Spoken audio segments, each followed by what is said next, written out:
国际消息，咱要先来关心的是罗西亚反对派的领袖纳瓦尼已经死亡，伊的看守是跳出来指控普廷谋杀，目前后面是暗算对罗西亚提出新的制裁，而且国际社会是怀疑罗西亚官方把这个纳瓦尼的遗体给扣起来，也那罗西亚是表示讲纳瓦尼的死因要搁咧调查，所以是大家欢迎过度。另外，进前捌俄勒普廷的美国前总统 Trump， 伊是头摆出声讲到纳瓦尼，也毋过这个 Trump 煞无讲到普廷来发表任何评论。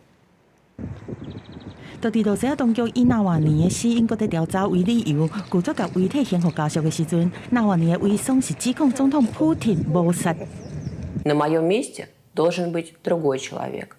но этого человека убил Владимир Путин. Продолжать бороться за нашу с вами страну, и я призываю вас стать рядом со мной. 纳瓦尼的妈妈是对真远的所在去到坑纳瓦尼尸体遐，想要甲伊领回来，但是互拒绝。纳瓦尼的朋友对死者控诉当局安尼做只是为了要消灭证据。后面外交和安全政策高级代表普瑞尔伫和纳瓦纳亚见面了后表示讲，普廷要对纳瓦尼的死来负责。法国因为纳瓦尼的死亡来吊起罗西亚的大势，随便提议讲对侵犯人权的行为。对罗西亚提出新制裁，克里姆林宫讲验尸的结果还未出来，美国和西方国家的指控是反应过度。The exact cause of the death was not yet disclosed, while our Western colleagues rushed to claim 15 minutes after it happened, after the news were published,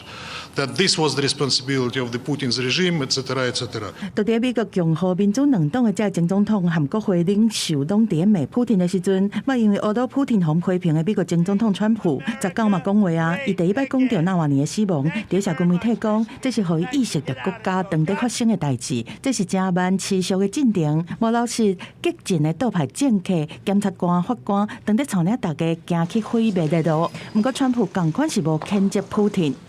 公司新闻黄文良编译。